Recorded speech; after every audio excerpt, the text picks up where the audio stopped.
I'm Natalie Mitchell, 32, and last month my sister Rebecca did something unforgivable. As the manager of First National Bank, she's always looked down on me, but I never expected public humiliation. When I timidly asked to withdraw my last $99, she sneered, "We don't serve beggars here," loud enough for everyone to hear. What she didn't know was that 3 days earlier, I'd inherited $2.8 billion. The look on her face when I returned? Priceless. Before I continue, where are you watching from? Hit like and subscribe to support stories of sweet karma served ice cold. Growing up in suburban Chicago, Rebecca and I shared a bedroom but lived in different worlds. 5 years my senior, she was everything our parents wanted: disciplined, academically gifted, and ambitious. Her room was filled with trophies and honor roll certificates, while mine had sketchbooks and paint-splattered canvases. "Why can't you be more like your sister?" became the soundtrack of my childhood. Rebecca graduated as valedictorian, earned her business degree from Northwestern with honors, and landed a coveted position at First National Bank right out of college. Within 6 years, she became the youngest branch manager in the bank's history. Meanwhile, I followed my passion for art, attending a less prestigious state college on a partial scholarship.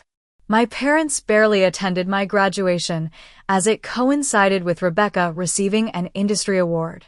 "She's making connections," Mom explained. "You're just getting a piece of paper for drawing pictures." After college, I started a small graphic design business that struggled to gain traction. Rebecca never missed an opportunity to comment on my little hobby, especially at family gatherings. "Still doing those little drawings, Nat?" she would ask at Thanksgiving dinner. "You know, the bank has an entry-level teller position." I could put in a word: "If you're finally ready for a real job." Every family birthday, holiday, or celebration became Rebecca's stage to showcase her success and my failure. She'd arrive in her luxury car, wearing designer clothes, bringing expensive gifts that seemed chosen specifically to highlight the financial gap between us. "How's the apartment, Nat?" "Still in that artistic neighborhood?" she'd ask, wrinkling her nose as if creativity was contagious. What she meant was, "Are you still in that rundown part of town?" Our parents beamed with pride at Rebecca's every achievement, while offering me sympathetic pats and suggestions about stable career options. Their retirement fund was managed by Rebecca, their vacations planned around her schedule, their conversations dominated by her accomplishments.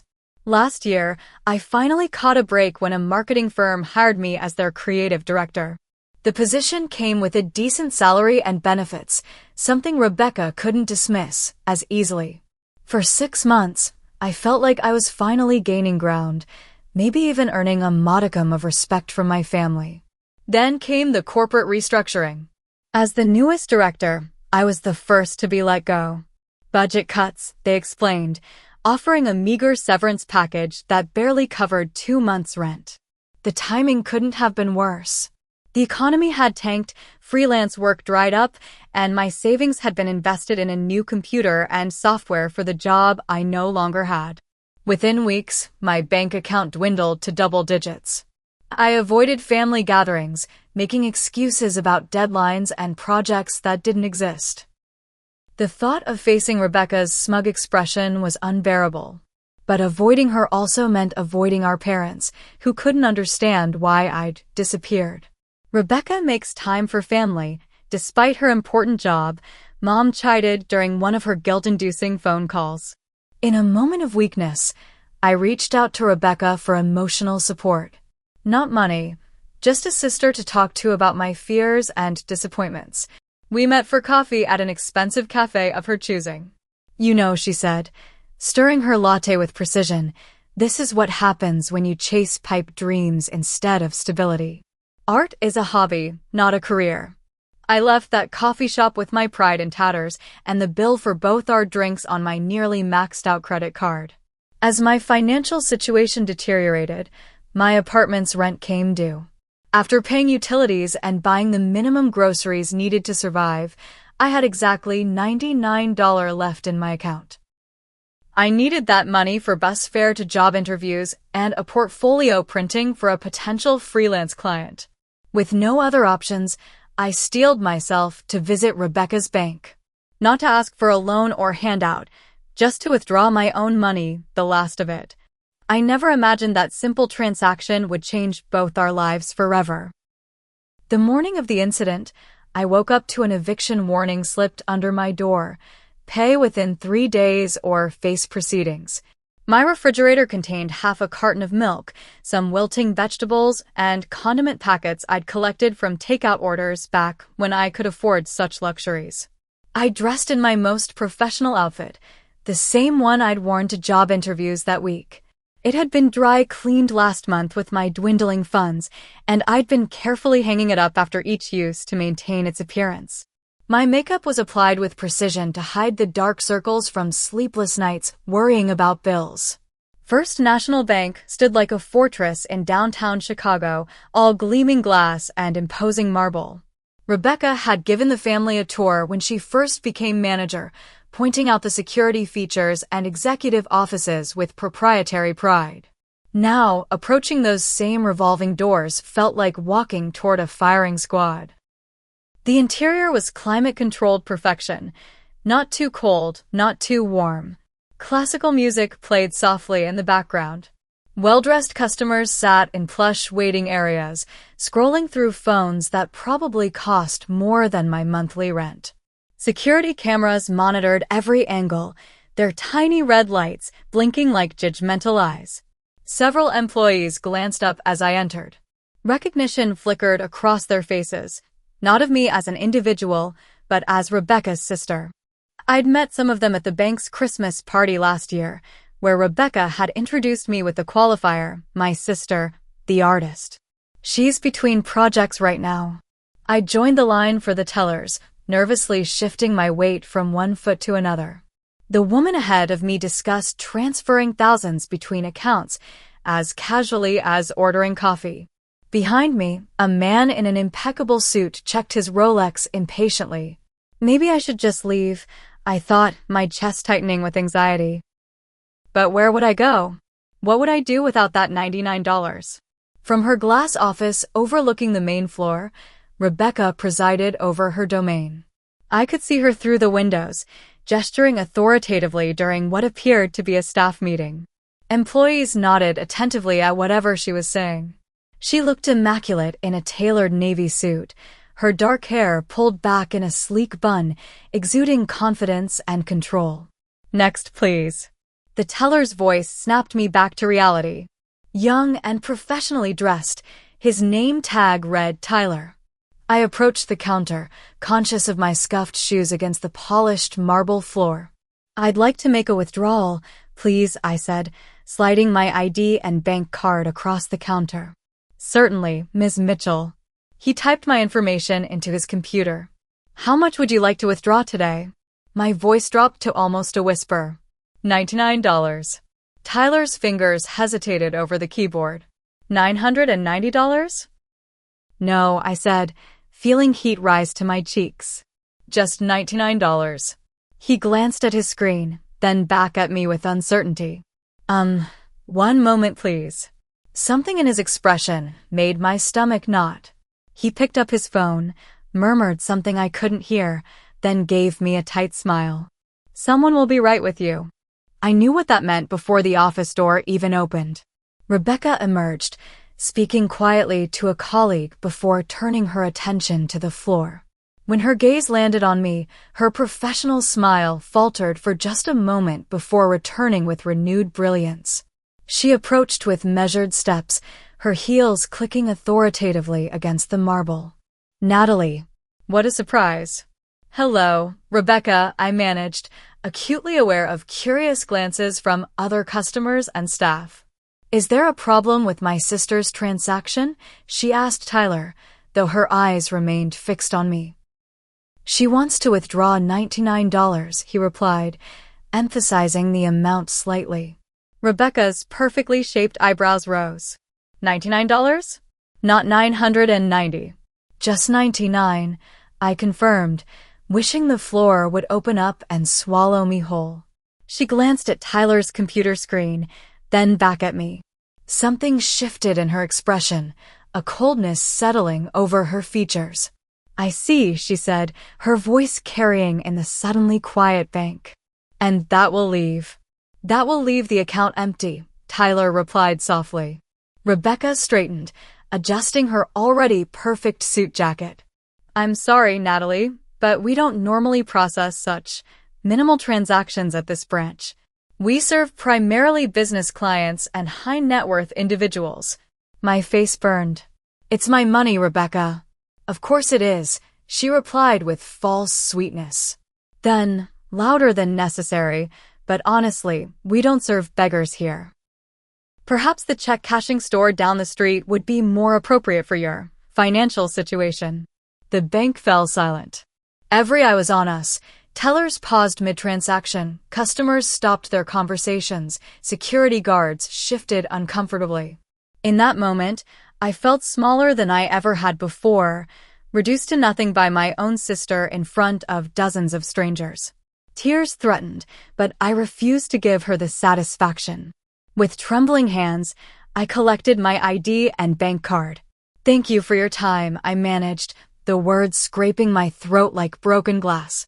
As I turned to leave, Rebecca called after me, "Let me know if you need financial planning advice, Nat. Clearly, you could use it." Soft, uncomfortable laughter rippled through the bank as I pushed through the revolving door into the unforgiving Chicago wind, my last shred of dignity left behind on that polished marble floor. I barely made it to my car before the tears came. Parked 3 blocks away to avoid the expensive parking garage, my 10-year-old Honda sat like a faithful old dog waiting for its owner. Inside its familiar confines, I finally let go, sobbing until my throat hurt and my eyes burned. How could she? I whispered to the empty car. Her own sister. My phone buzzed with a text from Mom. "Rebecca said you came to the bank today. Everything okay?" Of course Rebecca had already called her. Of course she was controlling the narrative. I turned my phone off without responding. As my tears subsided, I remembered the certified letter that had arrived 3 days earlier. It had seemed so surreal that I'd almost convinced myself I'd dreamed it.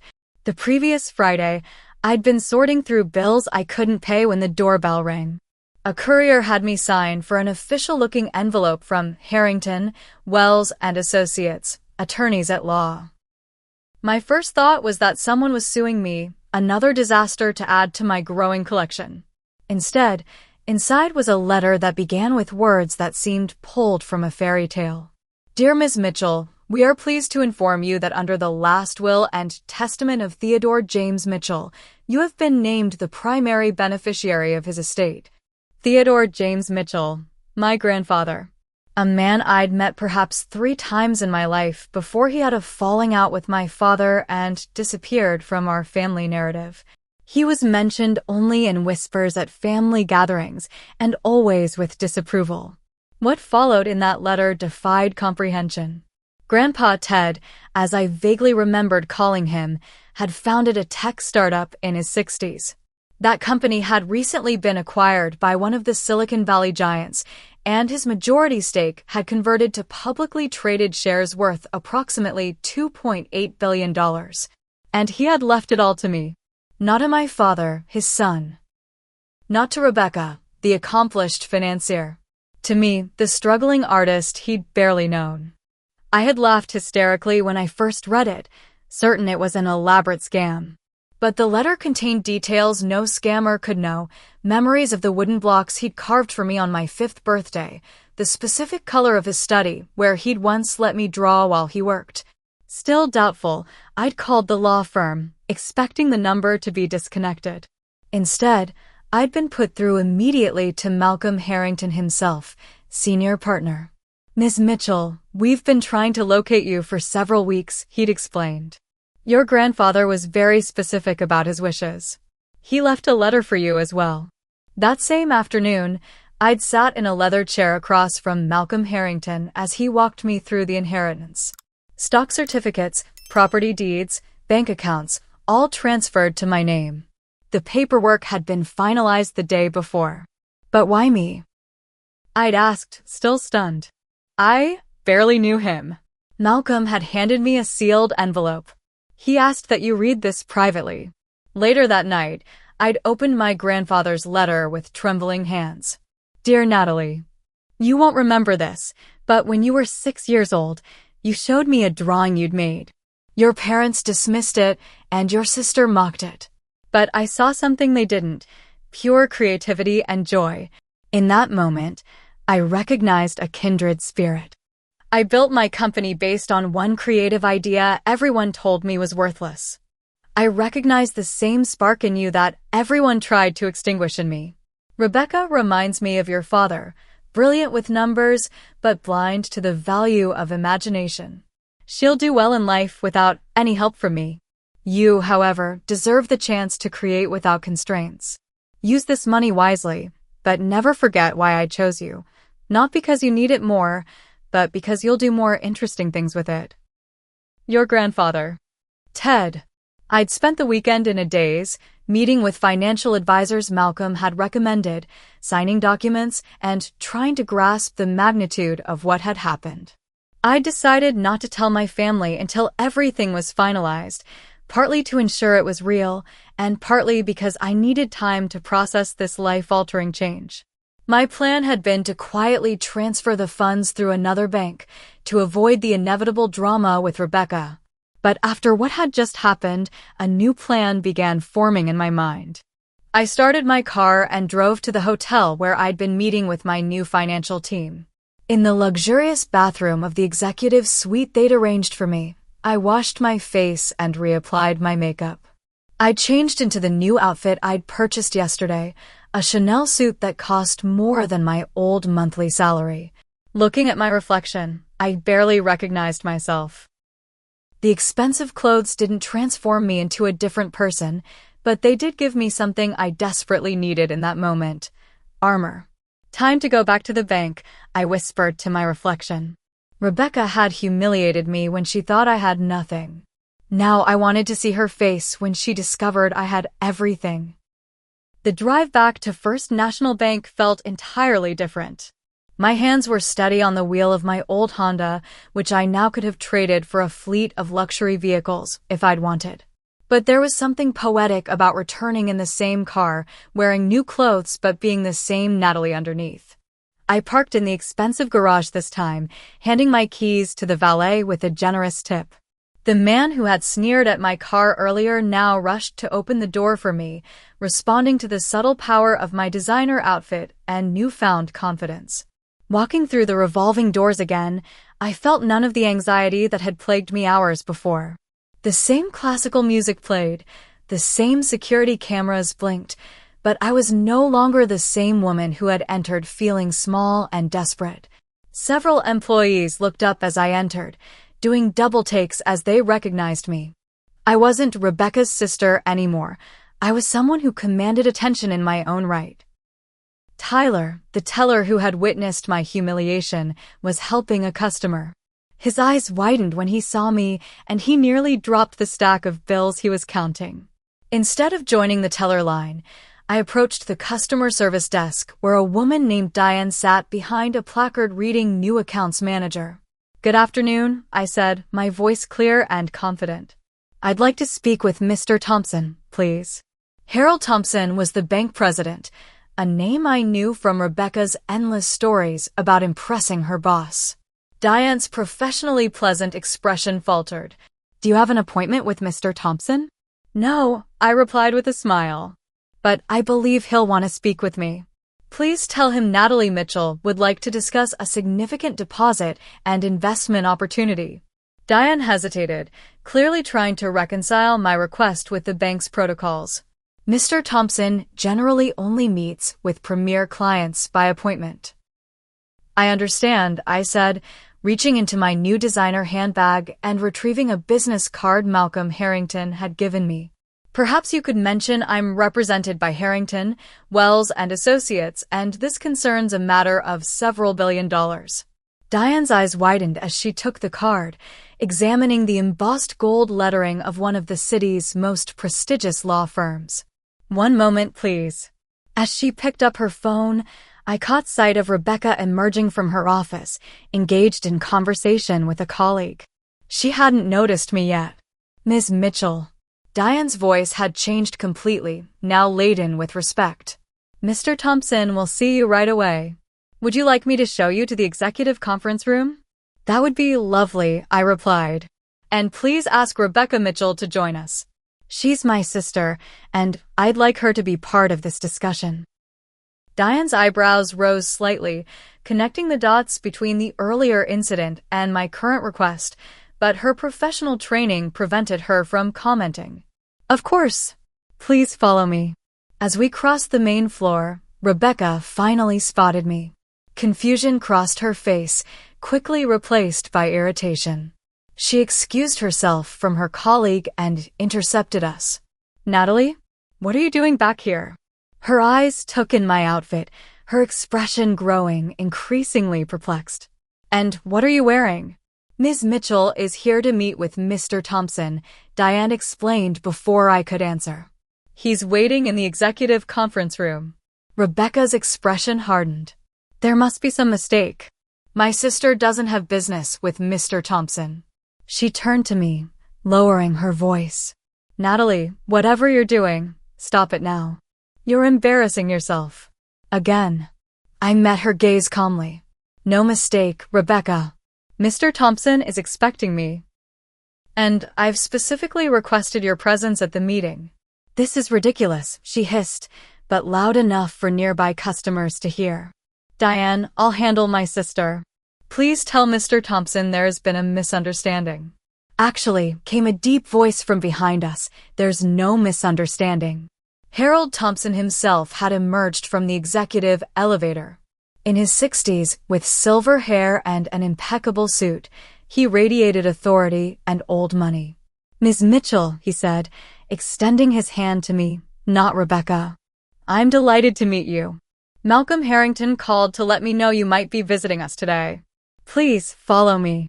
Rebecca stood frozen, her mouth slightly open as her boss, the man she constantly tried to impress, ushered me toward the private elevator with a respectful hand hovering near my elbow. "Rebecca," Mr. Thompson added almost as an afterthought, "please join us. Your sister has requested your presence." The executive conference room occupied the entire northeast corner of the top floor, with floor-to-ceiling windows overlooking the Chicago skyline. A massive mahogany table dominated the center, with leather chairs surrounding it. Mr. Thompson guided me to the head of the table, the power position. Rebecca entered last, her composure visibly shaken. She took a seat opposite me, her knuckles white as she gripped the armrests. "Ms. Mitchell has indicated she wishes to discuss a significant financial matter with us," Mr. Thompson began, nodding toward me. "The floor is yours." I reached into my bag and removed a leather portfolio containing the inheritance documents. "Thank you, Mr. Thompson. 3 days ago, I received notification that I am the sole beneficiary of Theodore James Mitchell's estate." Rebecca's eyes narrowed at our grandfather's name. For those unfamiliar, I continued, Theodore Mitchell was the founder and majority shareholder of Quantum Leap Technologies, which was recently acquired for $4.3 billion. Mr. Thompson's eyebrows rose. "Impressive. And you're the sole beneficiary?" "Yes." "My grandfather left me his entire stake in the company, approximately 65%, along with his other assets." I slid the documentation across the table. "As you can see, the estate is valued at approximately $2.8 billion. Rebecca's face had drained of all color. Her mouth opened and closed without producing sound. "That can't be right," she finally managed. "Grandpa Ted was just a retired engineer with crazy ideas. Dad always said he was wasting his pension on that little startup. Apparently his crazy ideas paid off," I replied calmly. "Malcolm Harrington has verified everything. The transfer of assets was completed yesterday." "This is a forgery," Rebecca said desperately, reaching for the papers. "It has to be." Mr. Thompson, who had been reviewing the documents, looked up sharply. "Rebecca, that's enough. These appear to be in order, though of course we'll need to verify with Mr. Harrington's office. By all means, I said, pushing my phone toward him. Malcolm is expecting your call. The next 20 minutes passed in tense silence as Mr. Thompson spoke with Malcolm, confirming every detail. Rebecca stared at me the entire time, her expression cycling through disbelief, anger, and slowly dawning horror. When Mr. Thompson hung up, his demeanor toward me had shifted from professional courtesy to obsequious deference. Everything is in order, Ms. Mitchell. Harrington confirms the full inheritance. First National Bank would be honored to handle your financial needs. I'll personally oversee the accounts. Thank you, I said. I'd like to begin by depositing the full amount, then making a withdrawal. Rebecca finally found her voice again. Natalie, whatever you're planning, think carefully. This is a lot of money. You don't have the financial experience to manage. Actually, I interrupted. I've already assembled a team of financial advisors. But thank you for your concern, Rebecca. I turned back to Mr. Thompson. As I was saying, after the deposit, I'd like to withdraw a portion of the funds. He nodded eagerly. Of course. What amount were you thinking? I looked directly at Rebecca as I replied, $99. The silence that followed was absolute. Mr. Thompson looked confused, glancing between Rebecca and me as if trying to decode a private joke. Rebecca's face had gone from pale to ashen, recognition dawning in her eyes. I'm sorry, Mr. Thompson said, clearing his throat. Did you say $99? Initially, yes, I replied, maintaining eye contact with Rebecca. The exact amount I tried to withdraw earlier today. The amount for which I was publicly humiliated and told that this bank doesn't serve beggars. Mr. Thompson's head snapped toward Rebecca. What is she talking about? Rebecca's professional composure crumbled. There was a misunderstanding earlier. Natalie came in to make a withdrawal, and I perhaps wasn't as accommodating as I should have been. She called me a beggar in front of your entire staff and at least a dozen customers, I clarified. After first suggesting I take my business to a check-cashing store. Mr. Thompson's expression hardened as he turned back to Rebecca. Is this true? Rebecca's silence was confirmation enough. However, I continued before Mr. Thompson could respond. After I withdraw the $99, I'd like to discuss transferring a more substantial portion of my inheritance. Perhaps starting with $1 billion. The effect was immediate. Mr. Thompson's focus instantly shifted back to me, all thoughts of Rebecca's misconduct temporarily forgotten in the face of such an enormous transaction. $1 billion, he repeated, almost reverently. Of course, Ms. Mitchell. For a transaction of this magnitude, we'll need to make special arrangements. If you'll excuse me for just a moment. He practically ran from the room, already barking instructions into his phone before the door closed behind him. Left alone with Rebecca, I waited for her to speak first. You knew, she finally said, her voice barely above a whisper. When you came in this morning, you already knew about the inheritance. Yes. Then why? She couldn't even finish the question. Why did I only ask for $99? I supplied. Because that's all I needed. Bus fare for job interviews and printing costs for my portfolio. I wasn't ready to access the inheritance yet. I was still processing it. Still trying to understand why Grandpa Ted chose me. Rebecca's face contorted. Why did he choose you? What possible reason? Because I reminded him of himself, I cut in. Creative. Underestimated. Mocked by family who should have supported me. The door burst open as Mr. Thompson returned, flanked by several executives I didn't recognize. Ms. Mitchell, may I introduce our regional director, our chief financial officer, and our head of security. We're prepared to begin processing your transaction immediately. What followed was a flurry of activity unlike anything I'd ever witnessed. Additional bank staff appeared with documents, computers, and phone lines. Security personnel materialized at every entrance. Someone brought in coffee and pastries, followed by a catered lunch when the process continued past noon. Through it all, Rebecca sat silently, watching as her world reorganized itself around her sister, the sister she had dismissed for years. "We'll need to coordinate with the Federal Reserve," one executive explained. "A transaction of this size requires special protocols." "Of course," I replied, signing where indicated and providing the information requested. My phone buzzed continuously with calls from Malcolm and my financial team, who were simultaneously fascinated and concerned by my sudden decision to move such a large sum through First National. "Are you certain about this, Ms. Mitchell?" Malcolm asked when I stepped out to take his call. We had discussed a more diversified approach. "I know what I'm doing, Malcolm," I assured him. "Consider it a temporary arrangement." By mid-afternoon, news of the transaction had spread throughout the bank. Employees found transparent excuses to walk past the conference room, stealing glances at the woman who was about to make their branch the most profitable in the company's history.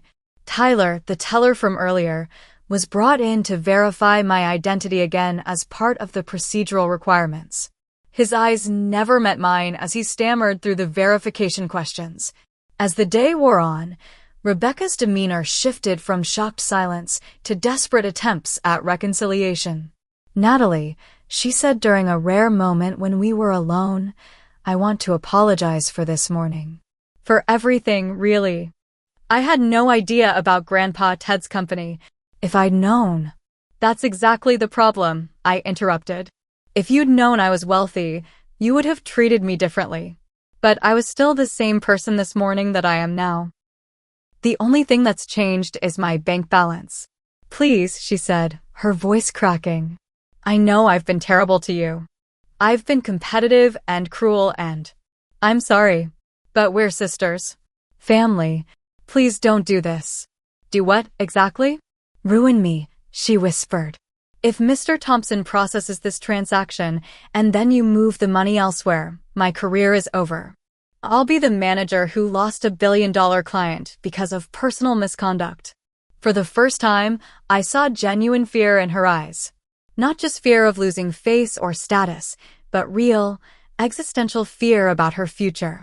Before I could respond, Mr. Thompson returned with a final set of documents. "Everything is in order, Ms. Mitchell. The Federal Reserve has been notified, our security protocols are in place, and we're ready to complete the transfer." He beamed at me. "First National Bank is honored to welcome you to our family of premier clients." As he slid the final authorization form across the table, Rebecca did something I never expected. She slid from her chair onto her knees beside me. "Natalie, please," she whispered, tears streaming down her face. "I'm begging you. Not for the money, keep every penny, but please don't destroy everything I've worked for. I know I don't deserve your mercy, but I'm asking for it anyway." The entire room froze. Executives averted their eyes from the spectacle of the once proud bank manager on her knees. Mr. Thompson looked mortified, clearly calculating the professional damage of the scene. I looked down at my sister, really looked at her, perhaps for the first time in years. Behind the perfectly applied makeup and designer suit, I saw something I'd never noticed before: insecurity. The constant need to prove herself, to be the best, to put others down, to raise herself up. It all came from a place of profound fear. In that moment, with the power to crush her completely, I realized I didn't want to. What would that make me? Just another person who used money as a weapon. I picked up the pen, signed the authorization form, and handed it back to Mr. Thompson. "The transaction is approved," I said calmly. "And Mr. Thompson, I'd like to have a private word with my sister. Would you mind giving us the room for a few minutes?" When the door closed behind the last bank executive, leaving Rebecca and me alone in the vast conference room, the silence felt physical, like something we could touch. She remained on her knees, mascara tracking down her cheeks, her perfectly styled hair now disheveled. "Get up, Rebecca," I said quietly. "You don't need to kneel." She rose unsteadily, smoothing her skirt with trembling hands. "What happens now?" she asked, her voice hoarse. I gestured to the chair across from me. "Now we talk. Really talk," maybe for the first time.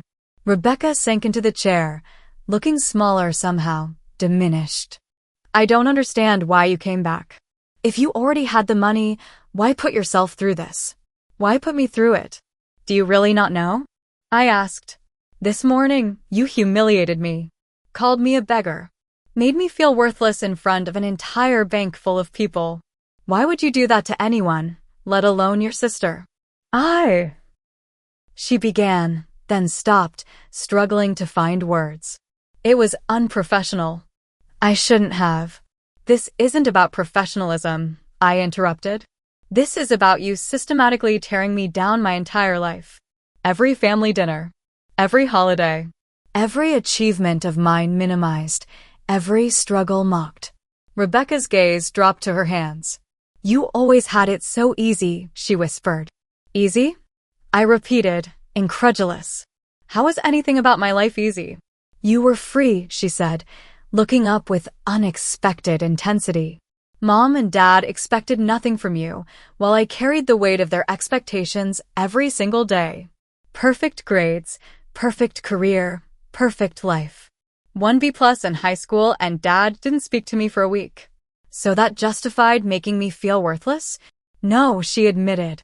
Nothing justifies that. But every time I saw you pursuing your passion while I was trapped in a life I never chose, I resented you. And I wanted you to feel as trapped as I did. The revelation struck me like a physical blow.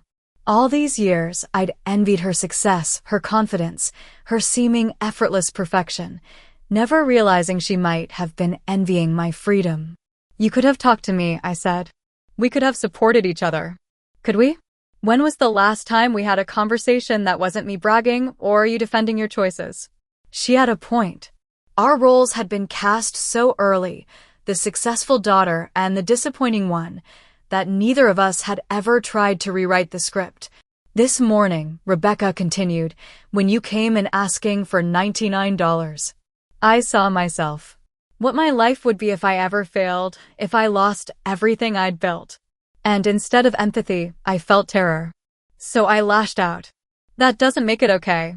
I know. She wiped at her tears with the back of her hand. Nothing makes it okay.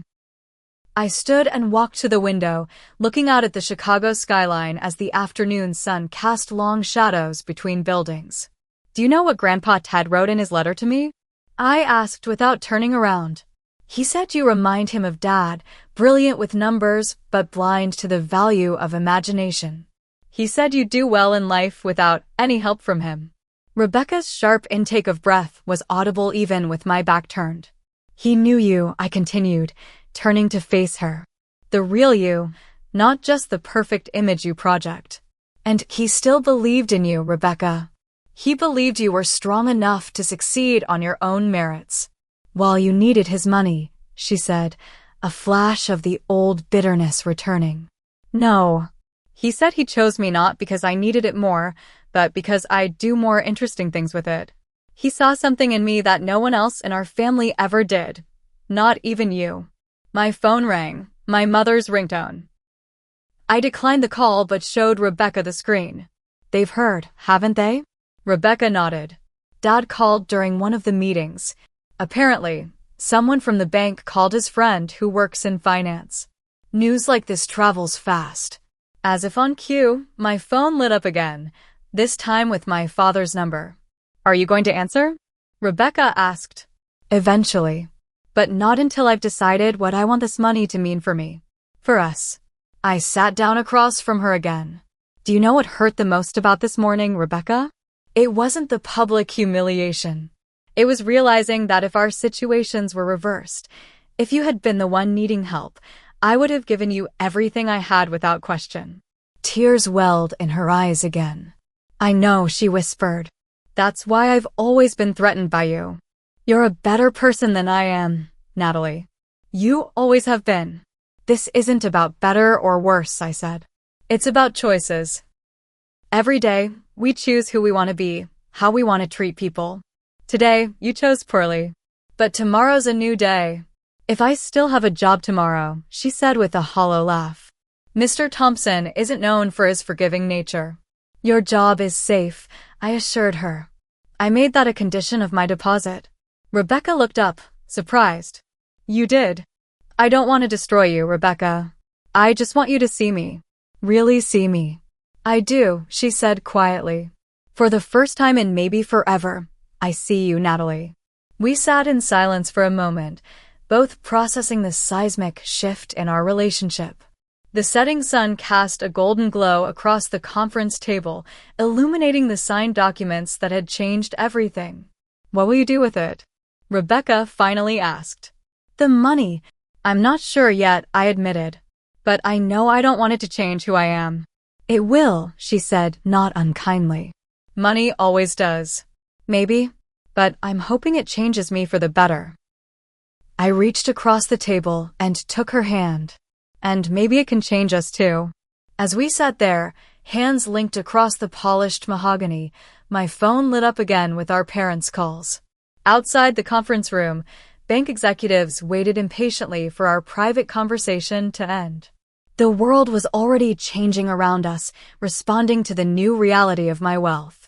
But in that moment, for the first time in our adult lives, Rebecca and I were just sisters, stripped of pretenses, competitive drives, and the roles we'd been assigned since childhood.